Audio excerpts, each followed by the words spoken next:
Nggak masuk akal saya bang, kalau ada suami Nggak takut masuk sama istri, akal nggak tuh. masuk akal saya. Gimana ceritanya? Harga diri sebagai suami tidak boleh diinjak-injak istri. Tetap sholat. Allah tahu kita lagi dalam keadaan tidak memungkinkan. Ustadz ini lagi ngomongin secara keseluruhan atau cuma ngomongin saya doang dulu di sana? Memang masih malas sholat kah? Ya kadang-kadang. Kalau dia sudah bodoh, nggak terkenal, jelek, kan, nggak punya jabatan, Kurang ajar. pengangguran, bukan lagi temannya setan, dia sudah jadi setan.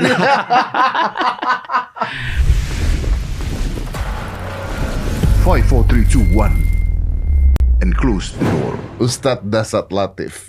Saya tuh penasaran satu. Saya tuh ngeliat profile picture-nya Ustadz. Ya. Profile picture Ustadz itu sedang membasuh kaki ibu. Oke.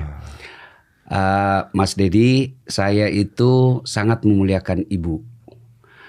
Jadi saya seperti ini bukan karena saya hebat, tapi karena didikan orang tua saya, tapi karena doa-doa ibu saya. Oke. Makanya saya heran melihat ibu-ibu zaman sekarang ya. Jangan tersinggungin ibu-ibu yang nonton. Ibu-ibu zaman dulu dia tidak punya gaji yang tetap dari suaminya. Betul. Tidak punya rumah dinas. Betul. Tidak punya mobil dinas. Betul. Tidak punya partai penyokong. Tidak punya tidak punya tim sukses. Betul. Anak 9. Betul. Tapi alhamdulillah Diurus bisa semuanya. diurus semua. Jadi orang. Jadi orang, anaknya bisa jadi tentara, jadi polisi, jadi ASN, jadi dokter. Kan ibu-ibu sekarang sibuk TikTok. Nah, sekarang kenapa ibu-ibu cuma anaknya 1? Mobil dinas ada, rumah dinas ada, Pakai babysitter suster. ada, Betul. kemudian pembantu ada. Anak 1 ndak bisa dididik. Kenapa? Karena mereka lebih sibuk dengan urusan dunia Duniawinya. daripada untuk didik anak. Betul. Padahal Bang Dedi, percayalah bahwa investasi paling mulia bagi seorang ibu bukan rumah, Apa itu? anak. Anak. Siapa kalau Bang Dedi meninggal, siapa yang doakan? Kalau Anak kan? betul. Anak. Nggak mungkin teman. Mana teman mau doakan? Coba lihat. Kita selalu bergabung di grup WhatsApp, ya kan? Nah, ketika ada teman meninggal, apa dia doa? Ketik doa? Enggak. Dia cuma kirim stiker. Itu juga gambar Anda. Ya kan? Ya, makanya kekayaan kita adalah anak yang soleh dan soleha. Salah satu makna dari doa yang umumnya orang Islam pasti sudah hafal, namanya doa sapu jagat. Mudah-mudahan Doa sapu jagat. mudah-mudahan Bang Dedi hafal. Saya nggak tahu nih doa sapu jagat. Kalau saya ucapkan pasti tahu. Coba. Rabbana atina fid dunya hasanah wa fil akhirati hasanah wa qina adzabannar. Berikan kami keselamatan dunia. Berikan dan kami keselamatan dunia dunia. dan keselamatan akhirat. Dan Ini kan 2. Ini aja 2 diminta. Selamat dunia, selamat akhirat. Aman tuh. Aman. Nah sekarang yang dimaksud dengan keselamatan atau surganya dunia, satu diantaranya punya anak yang soleh dan soleha. Punya anak soleh tapi punya anak soleh dan soleha. Soleh dan soleha. Harus tergantung dari cara Mendidik orang anak. tuanya. Ya, Benar betul, dong. ya, betul, Kalau betul. punya jabatan, kekuasaan, tapi anaknya nabrakin perempuan di parkiran kemarin. Ya, itulah kita heran kalau orang tua tidak bisa didik anak. Sebab zaman sekarang ini semua fasilitas untuk mencerdaskan anak ada. Ya, tapi oke, saya boleh berdebat ya, Boleh, Ustaz, boleh, ya. Tapi fasilitas itu juga membodohi anak. Ustaz. Nah, itulah karena orang tua salah memaknai apa itu sayang. Saya paham nih. Ya, salah memaknai cinta. Iya. Kalau kau sayang sama anakmu, mestinya usia anak jangan kasih handphone. Iya. Sebab di situ perlu kecerdasan mental. Iya. Nah, sekarang handphone itu kan bebas. Dia bisa menonton yang tidak bagus. Nah, orang tuanya berkata kan ada diblokir. Betul, kamu tahu ada blokir, tapi kau tidak tahu ada aplikasi yang bisa membuka blokir itu. Betul. Dan itu gratis. Nah, saya pakai lagi. Untuk nyari ini. Ya, make kan tidak berarti kita maksiat. Enggak. Make itu bisa berarti kita hanya mencari informasi. Betul, yang diblok kan banyak, yang Pinterest diblok kan, ada yang begitu-begitu kan. Yang begitu maksud saya, Ustaz. Ya. Saya mah Ya. Ustadz pula depan gue.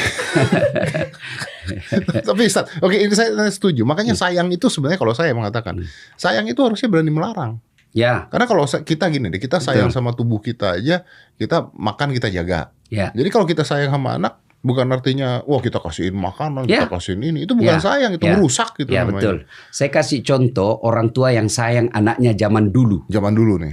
Ya. Satu kamar dia bertiga di dalam anaknya. Jadi bapak, ibu sama anak. Enggak, maksudnya dia 3 bersaudara Oh, satu kamar. 3 saudara satu kamar. Ya, Oke. akhirnya dia punya ikatan emosi yang kuat. Ya, Dia merasa bersaudara. betul. Kemudian ibu bapaknya punya intel, punya mata-mata. Pak, pacaran ki bapak, kakakku. Kenapa kau tahu nak? Kuda apa itu surat cintanya? Oh. Ya kan? Jadi Karena adiknya yang adiknya dapat. tahu, Adiknya betul. tahu. Betul. Nah sekarang merasa merasa hebat, merasa sayang anaknya. Satu anak satu kamar. Di dalamnya ada TV. Komputer. Semua keperluannya ada. Sehingga mereka ketemu, makan pun tidak Iya, lagi.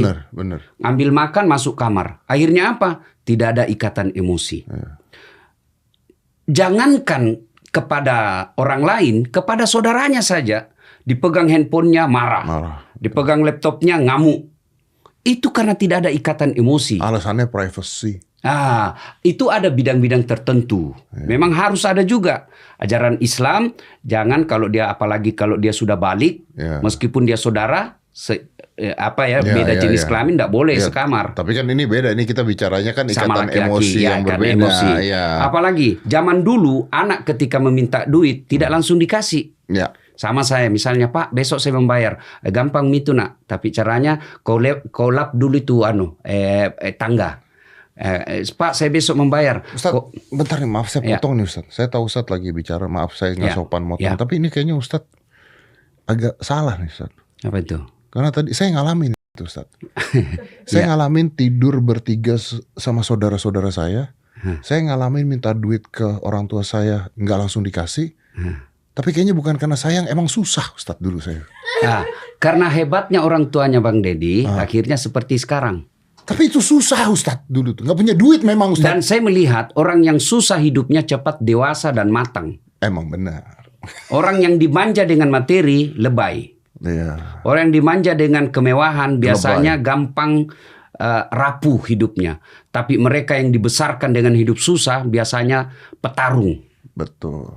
Ya, kita ndak usah cerita yang susah-susah zaman dulu. Iya. Ya, karena memang kita hidupnya susah. Iya benar. Nah, sekarang orang tua zaman sekarang, oke lah, zaman boleh berubah, tapi metode anak tidak boleh. Cara pendidikannya, Cara mendidiknya nggak boleh berubah. Ya, misalnya mau kasih duit kerja dulu. Ya. Kemudian kalau dia salah hukum. Ya. Kemudian yang berikutnya kalau berbeda sistem mendidik antara istri dengan suami, jangan membela di depan anak ketika dia salah. Ya. Karena dia akan merasa ada pembelanya. Ada pembelanya. Nah, kemudian yang paling penting adalah doa. Karena hidayah bukan dari bapak, hidayah bukan dari dasat, tapi hidayah datang dari Allah Subhanahu wa taala.